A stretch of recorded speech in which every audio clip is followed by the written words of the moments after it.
the basil of the house, the caring, sensible, loving wife, the first woman to embrace Islam, the mother of the believers, Khadijah bint Khuwaylid.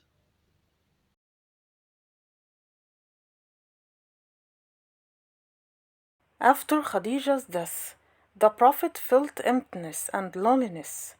Whenever he remembered her struggle, kindness, and devotion, his sorrow deepened until it became visible on his face and in his body.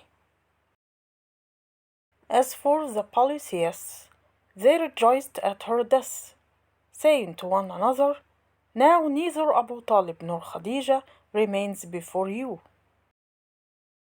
When the Prophet left his house after the mourning days, their foolish ones confronted and harmed him, then threw dust upon his head. He returned home saddened, remembering Khadijah and her gentle smile when she met him at such times, relieving his grief and easing his pain. When his daughter Fatima saw him, she hurried to him, washed the dust from his head while weeping, recalling her mother and what she used to do. The Prophet was deeply moved, wept, and prayed for Khadijah. Then he resumed calling to Allah, enduring the harm of the polytheists, never forgetting Khadijah, and no conversation pleased him unless he mentioned her loyalty and compassion.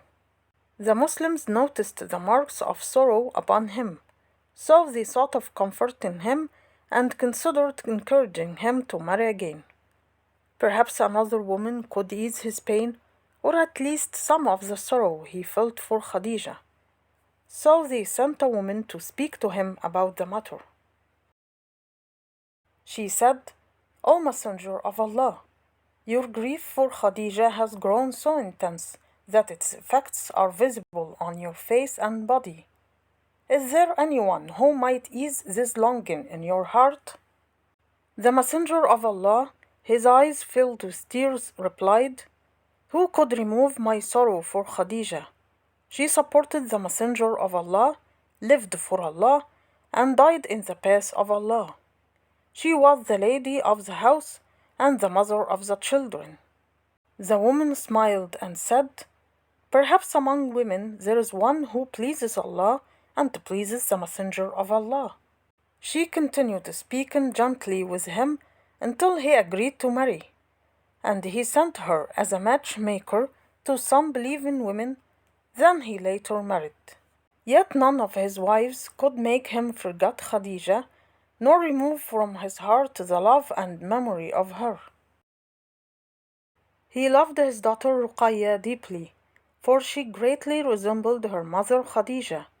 She reminded him of her beauty, her gestures, her words, and her gentle smile. So he used to call her lovingly, gaze at her for long moments, and listen attentively to her speech. When Ruqayya passed away, he wept and felt immense sorrow.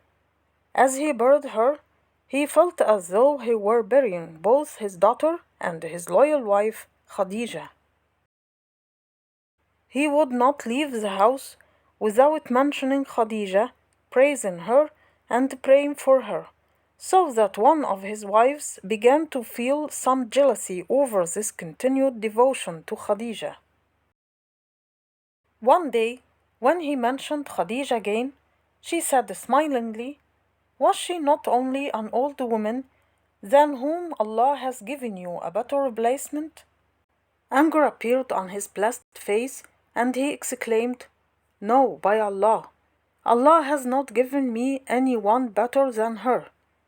She believed in me when people disbelieved, trusted me when they called me a liar, supported me with her wealth when others deprived me, and Allah granted me children through her and none through the others." Every victory reminded him of Khadijah, who used to rejoice for him, and every defeat reminded him of Khadijah, who used to comfort him. Whenever he gained spoils, he would remember Khadijah and wish she were present, so he would give as if sharing with her and repay her for some of her kindness. He seized every opportunity to live in the memory of her spirit. He would give gifts to her servants, maintain ties with her friends, and show affection to those she loved. Whenever he slaughtered a sheep, he would say, "Send some to Khadijah's friends, for I love those whom she loved."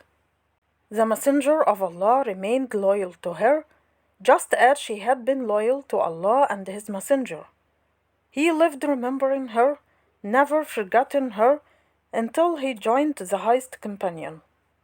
He repaid her faithfulness with faithfulness, making her for all believing men and women an enduring example of devotion, tenderness, sincerity, and love for Allah and His Messenger.